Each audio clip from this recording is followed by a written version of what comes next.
আমাদের সঙ্গে অতিথি হয়ে আছেন ফুটবলার জাকারিয়া পিন্টু, যে নামটির সঙ্গে অনেক ইতিহাস, অনেক স্মৃতি, অনেক কিছু জড়িয়ে আছে। চলুন তাকে স্বাগত জানাই আমাদের রাঙা সকালে। সুপ্রভাত। সুপ্রভাত, স্বাগত। কেমন আছেন? জি, ভালো আছি। আচ্ছা, যেটা আমি বলছিলাম যে জাকারিয়া পিন্টু নামটি উচ্চারণ করলে মানে অন্তত যারা একটু প্রবীণ আছেন তারা নিশ্চয়ই খুব সচকিত হয়ে উঠেছেন, যে কারণ বাংলাদেশের জন্মলগ্ন থেকে শুরু করে ফুটবলের সাথে বা তারও আগে থেকে এই নামটি মারাত্মকভাবে জড়িয়ে আছে, অনেক রকম ইতিহাসেরও জন্ম দিয়েছে। তো এই যে ফুটবলের প্রতি আগ্রহ, এটা কিভাবে তৈরি হয়েছিল আপনার ভিতরে? ফুটবল আমার ছোটোবেলায় আমার প্রাণের খেলা ছিল। ছোটোবেলায় আমি যখন পাঠশালা পড়ি তখন ওই মাঝে মাঝে ওই মানে বইতে পড়তাম সেই ক্যালকাটা স্পোর্টিংয়ের কথা, জুম্মাখার কথা। তখন ওটা পড়তে পড়তে আমার মনের ভিতরে একটা যে একটা ফুটবলার হতে হবে আমাকে। তো ফুটবলার হতে হলে আমি কিন্তু আমার বাবা উনি ছিলেন ডক্টর, আর্মির ক্যাপ্টেন ছিলেন, উনি রিটায়ার পর ডাক্তার ছিলেন আর কি আর্মির। উনি আমাকে ডাক্তার বানাবেন উনি। আর আমার ছোটোবেলায় আমার কানে মন্ত্র দিয়ে ঢুকিয়ে দিয়েছিল যে ডাক্তারের ছেলে নাকি ডাক্তার হয় না। তো আমি সেটাই ধরে নিয়েছি যে আমি কেন ডাক্তার হইতে যাব। কিন্তু আমার ফাদার বলে যে না, যে তুমি আমার বড় ছেলে, তোমাকে ডাক্তার হতেই হবে। তো এইভাবে আমাকে বহু প্রেশার দিত। আমি কিন্তু ওই হাফ টাইমের সময় পাঠশালা পড়ার সময় মাঠে চলে যেতাম। তো একদিন আমার যে হেডমাস্টার উনি আসে আমার ফাদারকে কমপ্লেন করলো যে আপনারা শুনছি আপনার তারা ডাক্তার বানাবেন, কিন্তু ও তো ফুটবল মাঠের ডাক্তার, ও তো ফুটবলে চলে যায়। তো ফাদার বললে যে এটা তো মুশকিল। এরকম কয়েকবার নালিশ করার পর উনি একদিন করলেন কি, মাঠের থেকে ওই মাঠের থেকে আমাকে নিয়ে আসলেন। নিয়ে আসা ওই আমার হাত দুটো বাঁধলে আরেকটা সাইডটা ওনার হাতে রাখলেন। তো মানে আমি যাতে না চলে যাই আর কি। তো আমিও ঘুমিয়ে পড়ছি, উনিও ঘুমিয়ে পড়ছে। তো স্বপ্নে দেখতেছি যে আমি সেন্টার ফরওয়ার্ড খেলছি, তো একটা গোলকে একটা কিক মেরেছি। মেরার পরে ওই গোল কিকটা যে আমার বাবার তলপেটে লেগেছে। তো ঘুমের তো উঠে উত্তম মধ্যম কিছু দিল, বলেছে যা তোকে নিয়ে তো আর হবে না, তুই গোল যে একটা গোল পৃথিবী ওটা নিয়ে তুই ব্যস্ত থাক। তো এইটা এক ঘটনা। আর উনি যখন বড় বড়, উনি তো খুব সার্জারিতে ফার্স্ট ক্লাস ফার্স্ট ছিলেন, উনি বড় বড় অপারেশনগুলোর সময় আমাকে নিয়ে যেতেন। তো নিয়ে যাওয়ার পরে উনি দেখাতেন যে দেখ এরকমভাবে অপারেশন করতে হবে। তো আমি করতাম কি, ভান করে ওই অপারেশন থেকে ফিটে পড়ে যেতাম। তখন বাবা উঠে বলে তুই তোরে আনলাম, তুই ফিটে পড়ে গেলি, তো তোরে তো ডাক্তারি আর পড়ার শিখান যাবে, মানে ডাক্তারি আর তোকে পড়ান যাবে না, তো তুই যা। তো এইরকমভাবে বাবা বহু চেষ্টা করেছে। তার জীবনের মানে তার একটা আফসোস, মৃত্যুর, আমার ফাদার নেই, উনি মরার আগে বলে গিয়েছে যে আমার ছেলেকে আমি ডাক্তার বানাতে পারলাম। অবশ্য আমাদের ফ্যামিলিতে আমার ভাই, ছোট বন্ধু সব ডাক্তার, প্রায় 4 জন ডাক্তার, আবার তার হাজব্যান্ডও 4 জন ডাক্তার। তার তো যখন ওনার মৃত্যুটা যখন হয় তখন আমি তখন ঢাকাতে, আমি ফুটবল ফেডারেশন তখন জয়েন্ট সেক্রেটারি, আমি একটা এক্সটার্নাল আমি সেক্রেটারি ছিলাম একটা টুর্নামেন্ট কমিটি আগান গোল্ড কাপের। তো একটা ডিসপিউটেড ছিল একটা খেলা, মানে ওয়েস্ট পাকিস্তানের একটা টিম আর বাংলাদেশের ম্যান স্পোর্টিং টিম। তো ওইটার একটা মিটিং ছিল আমার, কিন্তু হঠাৎ খবর আসলো যে আমার ফাদার আমাকে দেখতে চায় বড় বড় মানে ছেলে হিসাবে। তো আমি মনে করলাম যে মিটিং শেষ করে, কারণ ওই মিটিংয়ে যদি না থাকি তাহলে ওই ডিসপিউটটা ফয়সলা হবে না। তো আমি মনে করলাম যে ঠিক আছে, আমি এটার পরে যাব। হঠাৎ শুনে যে আমার ফাদার নেই, বাবা মারা গেছেন। তো এই তার একটা জীবনের, তবে মৃত্যুর আগে আমি বলেছিলাম যে দেখেন আপনার চেয়ে কিন্তু আমি বেশি পরিচিত, আপনার ডাক্তার, আপনার দক্ষিণ অঞ্চলে উনি বড় ডাক্তার ছিলেন, তো আপনার বড় ডাক্তার কিন্তু আমি আপনার চেয়ে বড় ডাক্তার। তো উনি কোন তাকায় থাকলেন যে তুই আমাকে চ্যালেঞ্জ দিলি। আপনি চ্যালেঞ্জ দেখেন, আপনার এটা তো চ্যালেঞ্জ না, এটা বলে আপনি তো আমাকে ডাক্তার বানাতে চাইছেন, আমি তো, আমার ছোটো ভাই তো সব ডাক্তার, তো সুতরাং এটা তো আপনার কোনো আফসোস করার কিছু নেই। তবে লিভারশন ওয়ার্ডে আমি আমার ফাদার তখন চেম্বারে কাজ করতেছিল, আমি এটা বলতেছি একটু বলা দরকার। তখন হঠাৎ আর্মির এসে তাকে তুলে নিয়ে যায় একটা ট্রাকে, ওই চেম্বার থেকে, বরিশাল চেম্বার একটা ওনার চেম্বার থেকে। তো তুলে নিয়ে যাবো, ওখানে 41 জন ছিল, আর উনি নিয়ে 42 জন, ওনার চোখ বাঁধা ছিল। তো কিছু নিয়ে যাওয়ার পরে ওখানে একটা বেলুসি ডাক্তার ছিল। জি। তো ডাক্তার কিন্তু একটা ডাক্তার মারতে চায় না, কিন্তু ওকে আমার ফাদারকে বলে যে তোমাকে আমি তো ডাক্তার, তুমিও ডাক্তার, আমি তোমাকে মারতে চাই না, তুমি ইয়ে করো, মানে তুমি পেশাবের নাম করে তুমি চলে যাও। তো এরকম বাবা চলে আসছেন। তো আমি যখন লিবারেশনের পরে যখন গেলাম বরিশালে, তখন আমাকে ধরে হাউমার করে কাঁদছে, বলছে তুই তোর নামে খেললি, ও তো আমাকে তো তোর নাম শুনে তো আমাকে ধরে নিয়ে গেছিলো, তুই নামে খেললি। বলছে আমি দেখেন আপনার মতো বাবা আমার মারা গেলে আমি কিছু মনে করতাম, কারণ আমি দেশের জন্য যুদ্ধ করতেছি। সুতরাং আমি ক্যাপ্টেন টিমের, আমি তো আমার নাম বাদ দিয়ে তো আমি বেনামে খেলতে পারি না। যেমন সালাউদ্দিন তুর্য হাজারামে খেলেছে, সে তার ফাদার বলে দিয়েছে তুই তোর নামে খেলিস না, কিন্তু এরকম অনেক অনেক স্মৃতি, অনেক কাহিনী রয়েছে আসলে, এবং আমরা বুঝতে পারছি যে অনেক কিছু জানার এবং শেখারও আছে আপনার কাছ থেকে। আমরা সেই আলাপগুলোতে ফিরতে চাই। দর্শক আরেকবার একটু ছোট করে আপনার সম্পর্কে মনে করে দিই। দর্শক, আমাদের সঙ্গে যিনি আছেন, বাংলাদেশের জন্মের সাথে ঘনিষ্ঠভাবে জড়িয়ে আছেন সেই ফুটবলার, তার নাম জাকারিয়া পিন্টু। এই দেশ সৃষ্টির যে প্রসব বেদনা, তার কোনো কোনো মুহূর্ত তিনিও বুকে ধারণ করেছেন। 1971 সালে বাঙালিরা সশস্ত্র মুক্তিযুদ্ধের পাশাপাশি খেলার মাঠেও বাংলাদেশকে স্বাধীন করার লড়াই শুরু করে। আর বাংলাদেশের স্বাধীনতার সপক্ষে প্রতিবেশী ভারতের মাটিতে তৎকালীন পূর্ব পাকিস্তানের বাঙালি ফুটবলারদের নিয়ে যে স্বাধীন বাংলা ফুটবল দল গঠন করা হয়, জাকারিয়া পিন্টু ছিলেন তার অধিনায়ক। তার নেতৃত্বেই ফুটবল মাঠে রচিত হয় গৌরবময় এক অধ্যায়। বাংলাদেশ জাতীয় ফুটবল দলের প্রথম অধিনায়ক ছিলেন তিনি। আর বর্তমানে তিনি মোহামেডান দলের পরিচালক। জাতীয় ফুটবল দলের কোচের দায়িত্ব পালন করেছেন বেশ কয়েকবার। 1978 সালে জাতীয় ক্রীড়া পুরস্কার এবং 1995 সালে স্বাধীনতা পুরস্কারে ভূষিত হয়েছেন তিনি। আজকে রাঙা সকালে আমরা পেয়েছি তাকে। আমরা শুনবো তার জীবনের গল্পগুলো। চলে যাই তার কাছে। এই যে বলছিলেন বাবাকে ঘিরে এত গল্প, এত কাহিনী, এবং বাবা আপনাকে জড়িয়ে ধরে কাঁদলেন, তো এই বাবাই তো ছোটবেলায় চেয়েছিলেন যে আপনি ফুটবল নিয়ে মাতবেন না, হয়তো চিকিৎসক হয়ে উঠবেন, কিন্তু একটা পর্যায়ে তিনি যখন আপনাকে বেঁধে রাখলেন, আপনি তো ওই যে স্বপ্ন দেখে তার আঘাতই করে বসলেন, তো এরপরে কি তিনি আপনাকে পুরোপুরি ছেড়ে দিলেন যে না ঠিক আছে তোর জীবনটা না? তো ওই যে আফসোস, যখন রুগীরা আসতো বলতে আপনার ছেলে কি করে, বলছে আমার ছেলে তো বিরাট গোল একটা ফুটবল নিয়ে ব্যস্ত আছেন, ও কী করবে। তবে আমার মনে হয় আমি বাবা ডাক্তার হতে পারিনি, কিন্তু আমার লেখাপড়ায় আমি কিন্তু ভালো ছাত্র ছিলাম। আমি শেষে এমএসসিও পাস করেছি, সব আমার কিন্তু সবই পেয়েছি। কিন্তু বাবার ওই একটা আফসোস, মানে মৃত্যুর আগ পর্যন্ত বলে গেল যে আমার ছেলেকে আমি ডাক্তার বানাতে। বাবা হয়তো, আমি আরেকটু মনে করিয়ে দিতে পারি যে বাবাকে হয়তো সেভাবে কেউ বোঝাতে পারেননি, তবে তিনি যদি আজ জীবিত থাকতেন তবে রাঙা সকাল দেখে তিনি কিন্তু আজ খুশি হতেন, কারণ তার ছেলে হয়তো যে শারীরিকভাবে যে ডক্টর সেটি না হতে পারলেও মানসিকভাবে মানুষকে অনেক ভালো রাখার ডক্টর হিসেবে অবশ্যই আমাদের কাছে অনেক গুরুত্বপূর্ণ ভূমিকা রাখছেন। বাবার অমতে ফুটবল খেলতে যাওয়া, কিন্তু স্কুল কলেজে যখন উঠলেন তখন নিশ্চয়ই আস্তে আস্তে বেশ সুখ্যাতি ছড়িয়ে পড়ছিল, কারণ এত মন প্রাণ দিয়ে খেলতেন। তো তখন পরিবারের কি মনোভাব কিছু পরিবর্তন হয়েছিল মায়ের ক্ষেত্রে? মা আমাকে খুব সাহায্য করতেন। আচ্ছা, ওই জার্সি টার্সি কিনে দিতেন, উনি লুকে বাবাকে জানাতেন না। তো বাবা সবসময় যে তার একটা ধারণা যে আমার বড় ছেলে ডাক্তার করতে হবে, ওই খালি ডাক্তার আর কিছু উনি বুঝতেন না। আর উনি মঠবাড়িতে ছিলেন, দক্ষিণ অঞ্চলে উনি নাম করেছেন, দক্ষিণ অঞ্চলের ডাক্তার, ওনার নাম ক্যাপ্টেন নজিবুদ্দিন আহমেদ। উনি সার্জারিতে খুব ইয়ে করতো। উনি, আমার মনে আছে, উনি অপারেশন এই সমস্ত মানে বেশ মানে চেস্ট এটা অপারেশন উনি একটা ইয়ে দিয়ে, মানে একটা কাঁচি দিয়ে ইয়ে দিয়ে ওটা অপারেশন, একটা খুর দিয়ে অপারেশন করে ফেলতেন। এই ছিল বাবার। আর্মি ডাক্তার ছিল তো, লিবারেশন মানে ওয়ার্ল্ড ওয়ারে ছিলেন, উনি সেকেন্ড মহাযুদ্ধে উনি ছিলেন আর কি।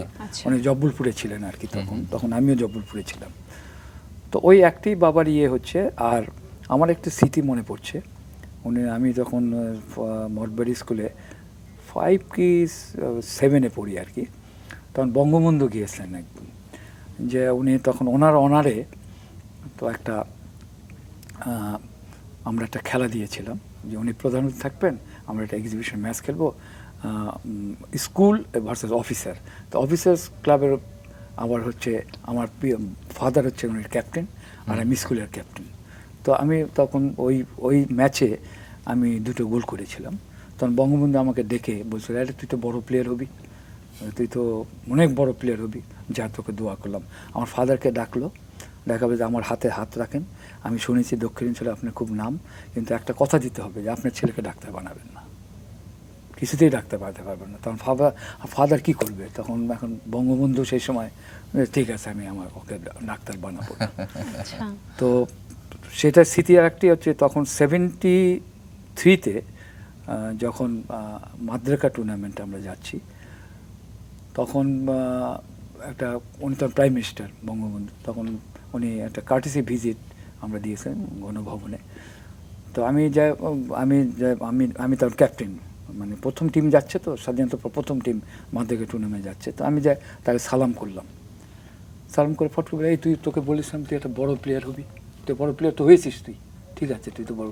আমার যে গায়ে কারো 30 না 40 বছরের পরে সে বলতেছে, আমার কিন্তু মনে নাই স্মৃতি, বলছে তুই তো একটা বড় প্লেয়ার হবি, যা তুই ঠিক আছে, তুই তো ক্যাপ্টেন টিমের, তোর কাছে কিছু চাই না, তুই যখন প্রথম নামবি তখন একটা কথা মনে রাখবি যে তোরা 9 মাসে দেশ স্বাধীন করেছিস।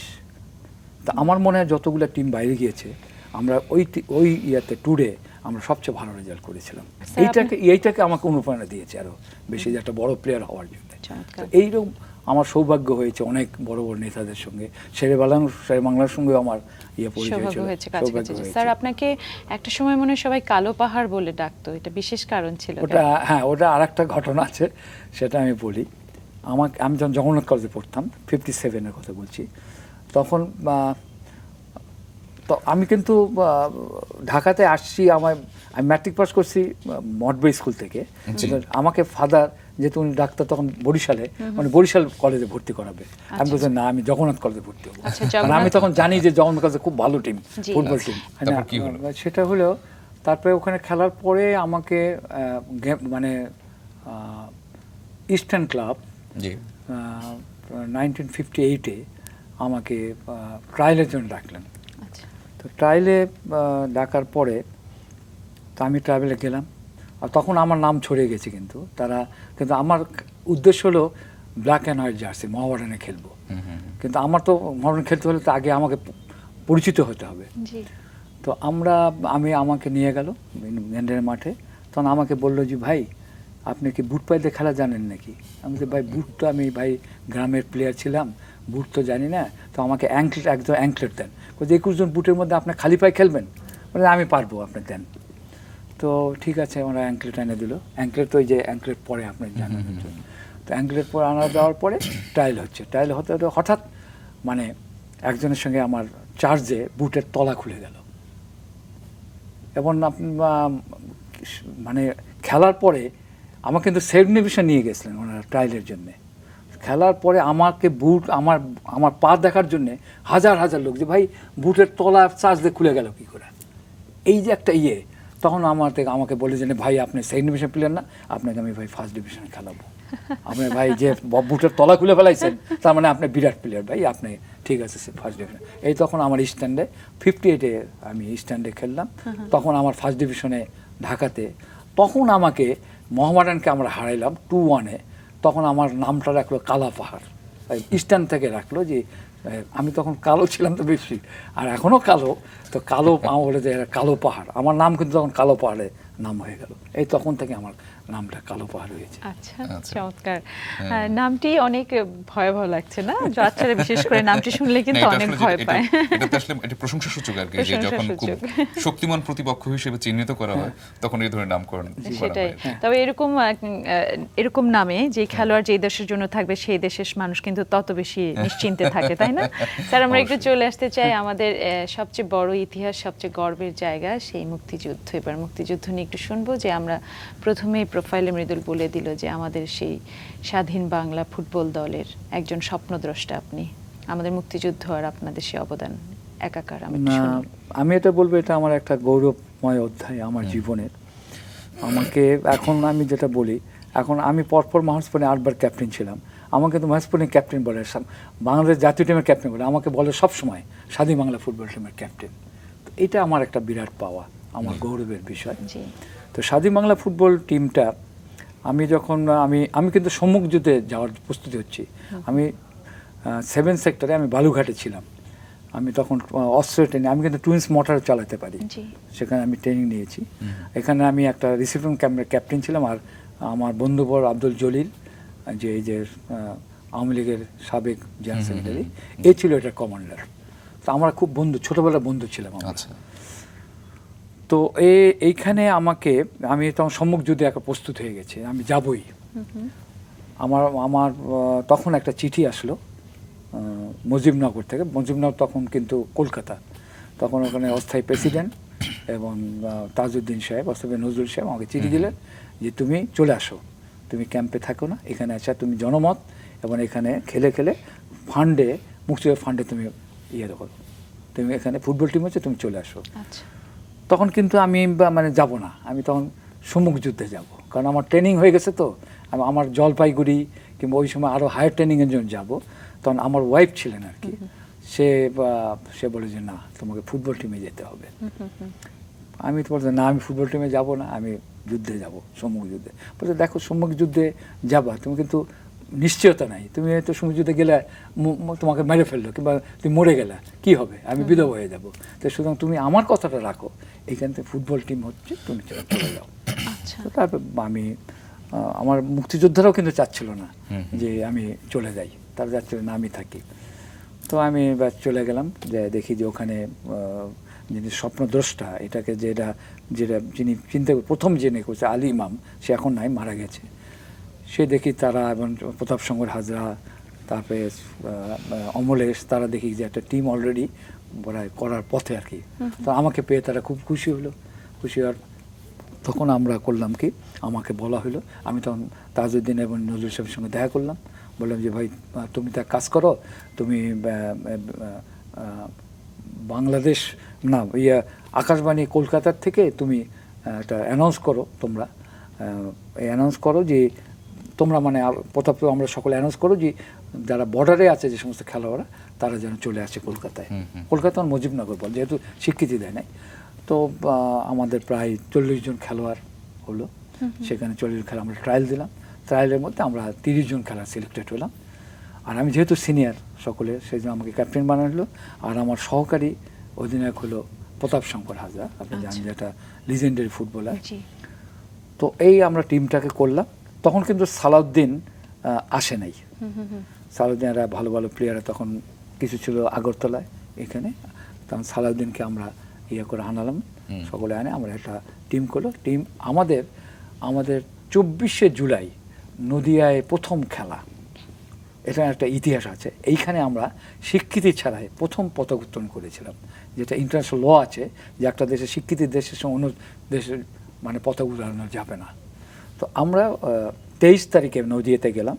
নদিয়া যাওয়ার পরে আমাদের মানে পরের দিন খেলার আগের রাতে আমাদের জিজ্ঞেস করলো আপনারা কী কী করতে চান। আমরা যে জন্য যুদ্ধ করতে আসছি, আমরা এই ফ্ল্যাগটা, তখন ফ্ল্যাগটা কিন্তু পূর্ব পাকিস্তান মানে বাংলাদেশের ম্যাপ, তখন ওই ম্যাপটা তখন এই ফ্ল্যাগের মধ্যে। তখন বলে এই ফ্ল্যাগ আমরা দেখাবো এবং এই পরে আপনার দেশের পতাকার সঙ্গে আমরা আমাদের দেশের পতাকা জাতীয় সঙ্গীতের মাধ্যমে এটা উত্তোলন করতে হবে। তখন বলে যে না, আমরা তো ভাই এটা পারবো না, কারণ যে আমরা তো তোমাদের স্বীকৃতি দিই নেই, আমরা তো এই পতাকা উত্তোলন করতে পারবো না, অসম্ভব, এটা ইন্টারন্যাশনাল লতে আমরা আমাদের অসুবিধা হবে। তখন আমরা করলাম কি, খেলার দিন 24 তারিখে 5টা বেজে গিয়েছে, 5টার সময় খেলা। তখন আর সমস্ত দর্শক আসছে কিন্তু বাংলাদেশ থেকে, ওই যে মেহেরপুর ওই সমস্ত বর্ডার খোলা, তো ওখান থেকে আসছে আমাদের খেলা দেখার জন্য।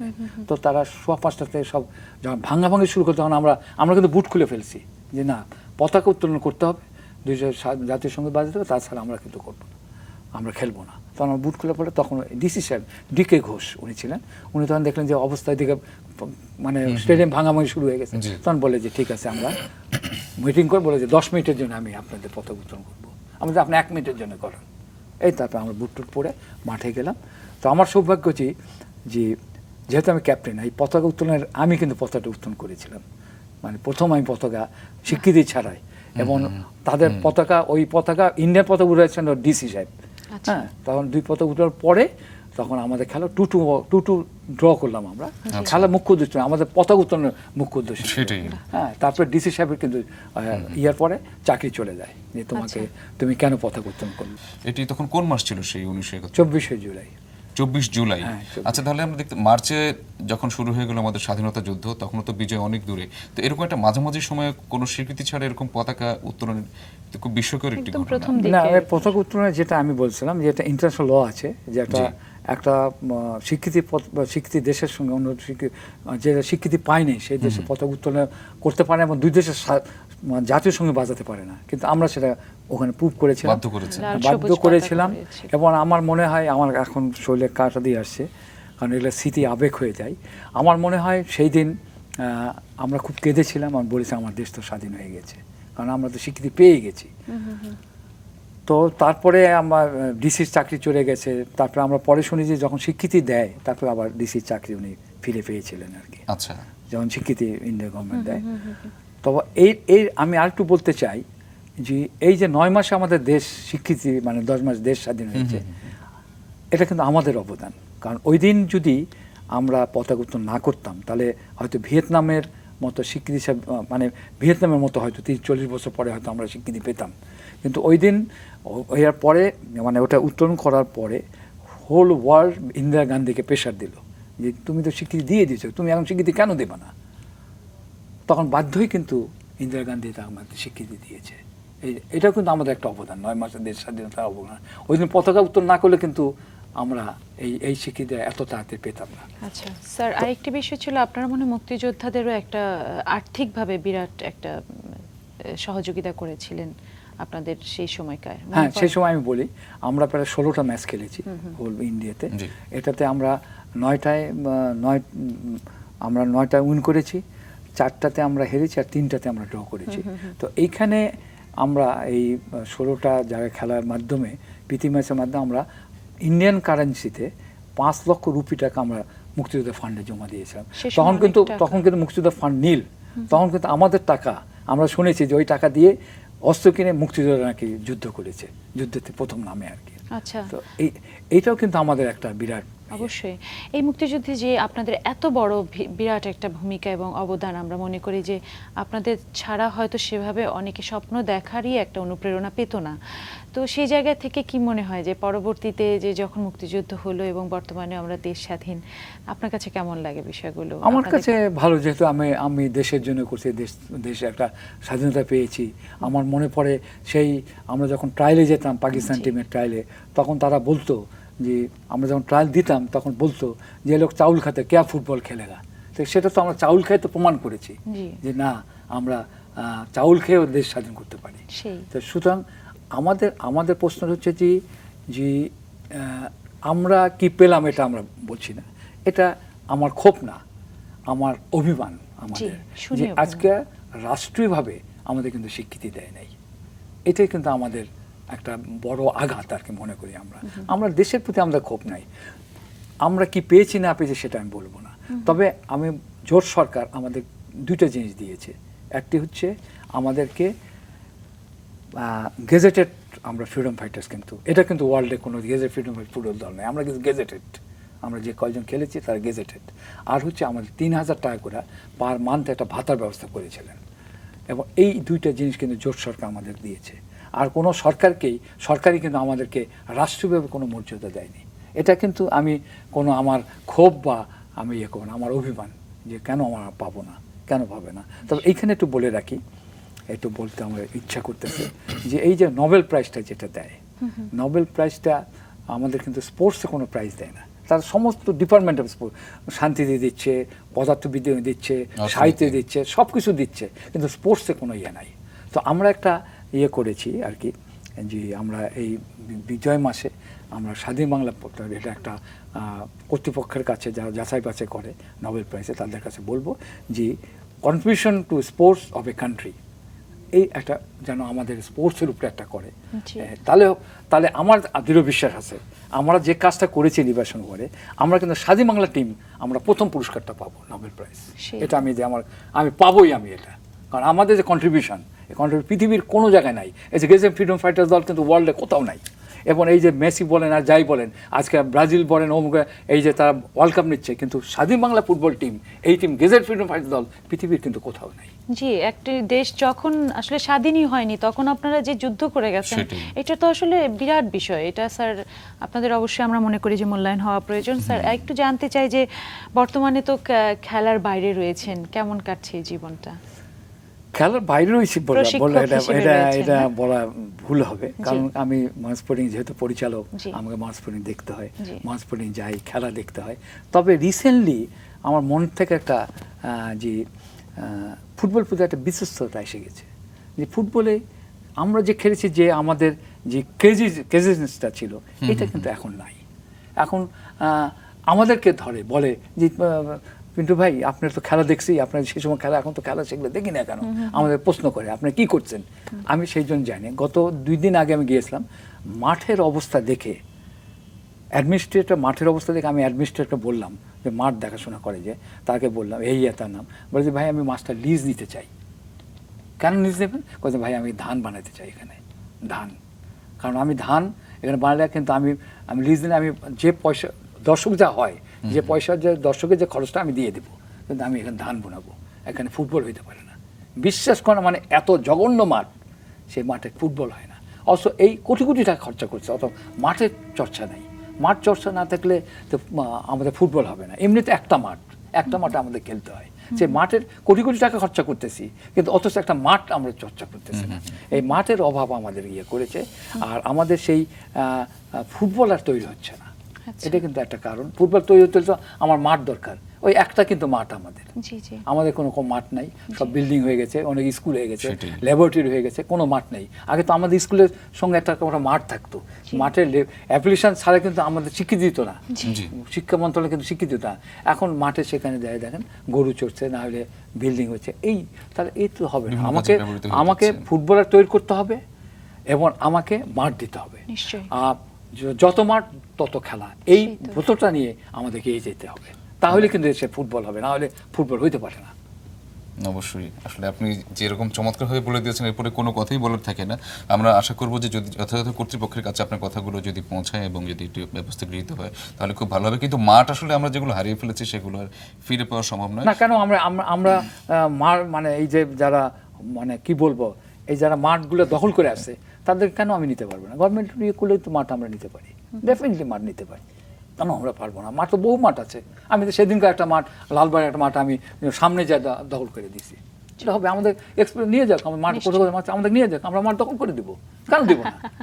চমৎকার। একমাত্র মুক্তিযুদ্ধের পক্ষে এরকম কি বলা যায়, সাহসী উচ্চারণ করা দৃঢ়তা নিয়ে কথা বলা সম্ভব। ডেফিনেটলি স্যার আপনাকে অনেক ধন্যবাদ, আমাদের অনেক কথা শোনার প্রয়োজন ছিল, কিন্তু সময় বলছে যেতে হবে। আপনাকে অনেক ধন্যবাদ। আপনাদের ধন্যবাদ, মাছরাঙ্গার পরিবারকে ধন্যবাদ, আপনাদের সব ধন্যবাদ যে আপনারা আমাকে এনে সামান্য সময় দিয়েছেন এবং আমার কিছু বলার সুযোগ দিয়েছেন, তার জন্য সকলকে ধন্যবাদ। দর্শক, আমরা এই প্রিয় খেলোয়াড়ের মতো করেই বলতে চাই যে যত মাঠ তত খেলা, যত খেলা ততই সাফল্য। আর এই সাফল্যগুলো পেতে হলে অবশ্যই আমাদের নিজেদের একটু ছাড় দিতে হবে, কিছুর জন্য নয়, মাঠের জন্য। সবাই অনেক ভালো থাকুন। সুপ্রভাত।